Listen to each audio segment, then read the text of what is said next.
गुजरात में बारिश के दौरान फिसलन के बाइस कार नहर में जा गिरी। एक ही खानदान के 6 अफराद डूब कर जाँ बहा। बदकिस्मत खानदान सराय आलमगीर से अपने गांव वापस जा रहा था। लाहौर में तेज आंधी और मूसलाधार बारिश, घर की दीवार गिर गई। मलबे तले दबकर 5 अफराद जाँ बहक और 4 जख्मी। लाहौर एयरपोर्ट पर परवाजों का शेड्यूल भी मुतासिर हुआ। लाहौर, उकाड़ा और शेखुपुरा में 100 से ज्यादा फीडर्स ट्रिप कर गए। वजीर आला पंजाब का मुतालिका इदारों को अलर्ट रहने का हुक्म। कराची के हल्के यानी 240 के ज़िमनी इंतखाब में सख्त मुकाबले के बाद MKM ने मैदान मार लिया। गैर सरकारी और गैर हतमी नताइज के मुताबिक MKM के अबू बकर पहले और TLP के शहजाद शहबाज दूसरे नंबर पर रहे। महाजिर कौमी मूवमेंट का उम्मीदवार तीसरे नंबर पर रहा। TLP ने इलेक्शन कमीशन में वोटों की दोबारा गिनती की दरखास्त कर दी।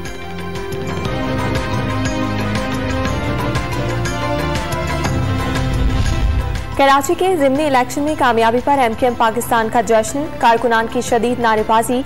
वसीम अख्तर की कामयाबी पर कारकुनान को मुबारकबाद। इलेक्शन कमीशन से आइंदा ज़िमनी इंतखाब छुट्टी वाले दिन कराने का मुतालबा। दानियाल अजीज ट्रैफिक हादसे में शदीद जख्मी, बाजू टूट गया। लीगी रहनुमा को लाहौर मुंतकिल कर दिया गया।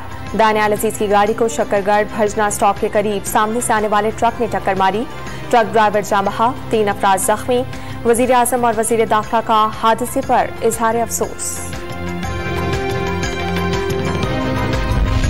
लॉन्ग मार्च के दौरान अमलाक को नुकसान पहुंचाने के मुकदमात। लाहौर की इंसदादे दहशतगर्दी अदालत ने यास्मीन राशिद, हम्माद अजहर और शफकत महमूद समेत 15 PTI रहनुमाओं की अबूरी जमानत में तौसीह कर दी।